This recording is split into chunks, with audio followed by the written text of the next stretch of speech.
It's not just the holiday season, it's also the time of year movie studios release their blockbusters and Oscar contenders in hopes of padding their bottom line. For a look at some of the movies everyone's going to be talking about, A.O. Scott, film critic from the New York Times, back on the show with us this morning. Tony, good morning to you. Good to see you, Terrell. Good to see you, Tony. You know, this is such an important time for studios. Yes. Are people really even going to the movies? Yes, people are. People do.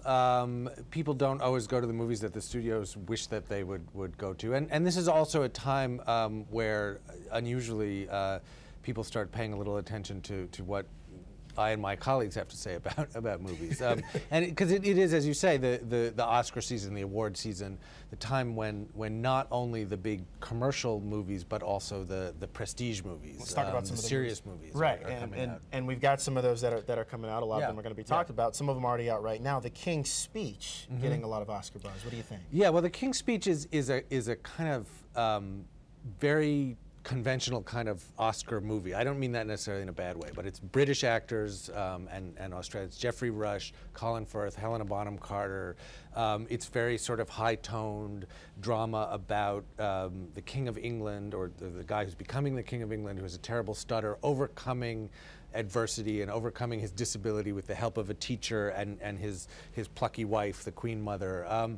So it's definitely an actor's movie. The story, to me at least, feels a little predictable. You can kind of see what's coming in the relationships and in the story. But Colin Firth is terrific, as is Jeffrey Rush. So the two of them together, kind of doing this, almost the therapist and the patient, is fun to watch, and I think we'll have some awards momentum. Another big one that a lot of folks are talking about, possibly some Oscar buzz here. One critic said it was perfect. Black Swan, what do you think?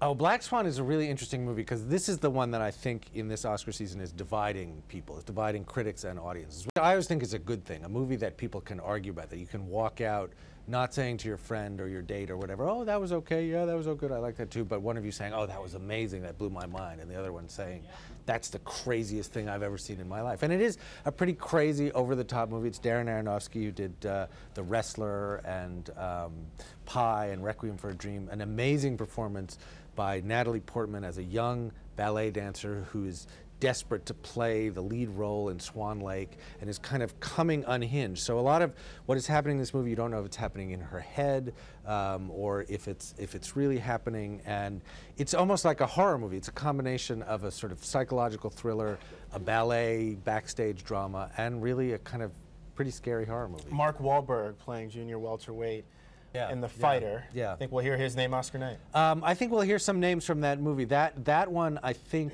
could be a big Oscar favorite because it's a real crowd pleaser. It's a really solid movie. It's a boxing movie, but it's also it's a true story. It does the kind of uplifting boxer movie things that you want it to do, but it's also very well acted, very realistic, very kind of raw and rough, the way it takes you into the lives of these characters. The name I think we'll probably hear on Oscar night from that movie is Christian Bale, who plays Mickey's brother, Dickie Eklund, who was also a fighter, who supposedly knocked down Sugar Ray Leonard one time, but has gone on to crack addiction, and it's his story in a way as much as it is Mickey's, and it's about these two brothers kind of trying to figure out their relationship while one of them is also trying to get his boxing career together. Then you've also got some big budget family friendly movies that are coming out this holiday season. Well, it is Christmas, right. Yeah, so you have to do something with the kids when they're not in school. Right, Narnia, one of them.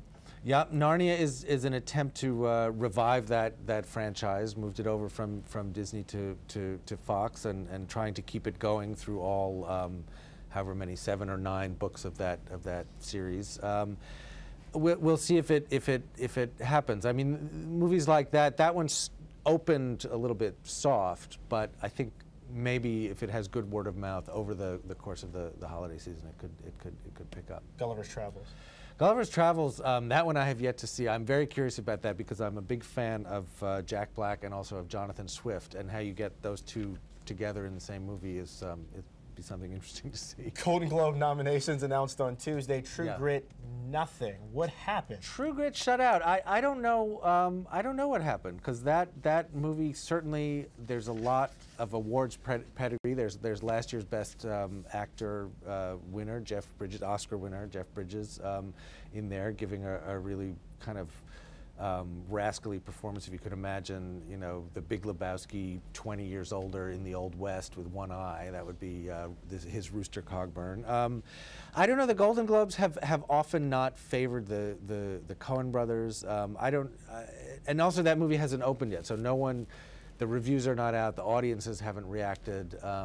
It's still, I don't think that necessarily affects its Oscar chances one way or the other. I mean, the Globes are sort of an odd and eccentric organization anyway. But that's, I think, a movie that a lot of people are going to be going to see on Christmas weekend. I mean, it's a Western, it's got a good cast, it's, you know, and the Coen brothers they kind of know what they're doing when it comes to making movies. And we're talking about movies that folks haven't seen here yet. Right. One of them, Blue Valentine, I talked to the director of that movie, and he said that he struggled to even get it turned into a movie in the first place, and then he had that NC-17 rating slapped on it.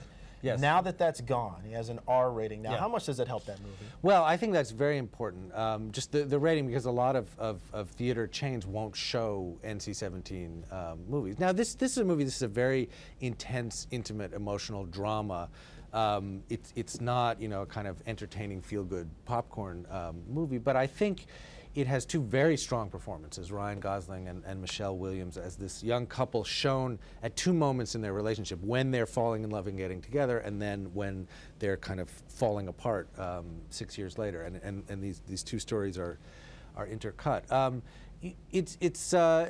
It's still, it's a tough movie. I don't think this is what, you know, what you'd call like a holiday blockbuster, but it's always great this time of year when challenging, ambitious movies that, you know, are made the way that the filmmakers wanted to make them, and that push the actors to do, you know, to take chances. That's one of the things we go to the movies for. So I think that rating, the NC-17, it was a mistake. I mean, there's nothing in there that you don't also see in a movie like Love and Other Drugs. I mean, you know, it's not a movie you're going to bring little kids to, but it's certainly a movie that grown-ups should be able to see whatever part of the country they live in, and with the R rating, that's possible. And before I let you go, for some of the movies that you think may be flying under the radar that people should see this holiday season, if you could name a few, what would they be?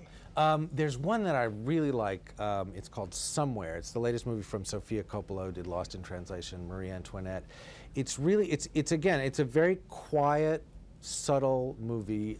Stephen Dorff and Elle Fanning, the younger sister of Dakota, playing a kind of troubled movie star who's holed up at the Chateau Marmont in LA, and he's just kind of lost control of his life, and she plays his 11-year-old daughter, and it's really an observation of their relationship and of the life of celebrity from the inside, and it's very funny, it's very subtle, it's very sensitive, and I think it's one that is not going to get as much attention and as much hype, partly because it is so quiet and so subtle, but I think it's a wonderful movie that people will enjoy if they check it out. All of the insight from A.O. Scott, film critic from New York Times. Tony, thank you so much. Always great to have you by. Good to see you. Appreciate it. Thanks.